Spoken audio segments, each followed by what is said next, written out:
யார் முக்தி ஜீவன் முக்தியை வழங்கக்கூடியவர்? ஓம் சாந்தி.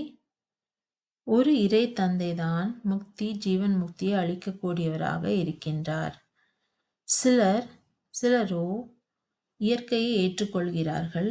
ஆனால் சிவ தந்தைதான் முக்தி ஜீவன் முக்தியை வழங்குபவராக இருக்கின்றார். ஆகையால் அனைவருக்கும் அவரை நினைவு செய்கின்றார்கள். அனைவருக்கும் தந்தையாக இருப்பவர் சிவ தந்தையாவார். அனைவரும் என்றால் நாம் ஆத்மாக்கள். நமக்கு அனைவருக்கும் தந்தை சிவ சிவ பரமாத்மாவாக இருக்கின்றார். ஆதலால் நாமும் கூட சகோதர சகோதரிகளாக ஆகிவிடுகின்றோம். நாம் நினைப்பதோ ஒரு தந்தை நினைவு செய்ய வேண்டும். அப்படி நாம் நினைவு செய்தோம் என்றால் நாம் முக்தி ஜீவன் முக்தியை நம் முயற்சிக்கு ஏற்றாற்போல் அடைய முடியும். ஏனென்றால் இப்பொழுது சிவ தந்தை இந்த பிரம்மாவின் உடலின் மூலமாக நமக்கு இந்த ஞானத்தை கொடுக்கின்றார். ஆகையால் நாம் இந்த ஞானத்தை கற்று ராஜயோகத்தை நாம் கற்றதன் மூலமாக நாம் ஜீவன் முக்தியை அடைகின்றோம். ஜீவன் முக்தி என்பது இந்த சங்கமுகத்திலேயே அடைந்து விடுகின்றோம். பிறகு நாம் முயற்சிக்கேற்றவாறு சத்யுகத்தின் பதவி நமக்கு கிடைக்கும். மேலும் மற்ற தர்மத்தினரோ முக்தியை பெறுகின்றனர். நாம் ஜீவன் முக்தியை இப்பொழுதிலிருந்தே அடைகின்றோம். ஆதலால்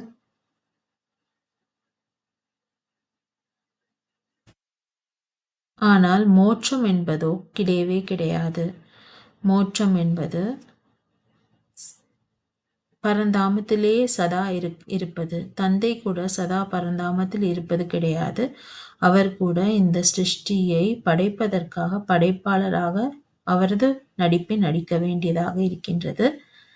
ஆகையால் அவருக்கு கூட மோட்சம் என்பது கிடையாது. ஆகையினால் தந்தை சொல்கின்றார், இந்த 2 வார்த்தைகள் தான் முக்கியமானவை. ஆத்மா, பரமாத்மா. ஆத்மா சரீரம் உடையதாக இருக்கின்றது. நாம் சகோதர சகோதரிகளாக இருக்கின்றோம். பரமாத்மா என்பது சரீரம் அற்றவராக இருக்கின்றார். அவர்தான் படைப்பாளராக இருக்கின்றார். அவருக்கு ஞானம் உள்ளது. முதல் இடை கடையை பற்றிய ஞானமும் மற்ற தர்மத்தை பற்றிய ஞானமும் எப்பொழுது அதனுடைய விநாசம் நடக்கும் என்பதற்கான ஞானம் கூட அவரிடம் இருக்கின்றது. ஆகையால் நாம் தந்தையிடம் வந்துவிட்டோம் என்றால் அவரை சதா நினைவு செய்ய வேண்டும். மேலும் மற்ற ஆத்மாக்களுக்கு கூட நாம் இந்த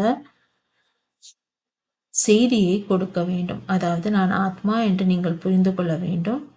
மேலும் தந்தை நினைவு செய்ய வேண்டும். இதன் மூலமாகத்தான் ஆத்மா தூய்மை அடையும். தூய்மை அடைந்தால்தான் பரந்தாமத்திற்கு அனைவரும் செல்ல முடியும். ஆகையால் தூய்மையான ஆத்மாக்கள் பரந்தாமத்திற்கு செல்ல வேண்டும். ஆகையால் செய்தியை கண்டிப்பாக அனைவருக்கும் சேர்த்தாக வேண்டும் என்று தந்தை சொல்கின்றார். ஓம் சாந்தி.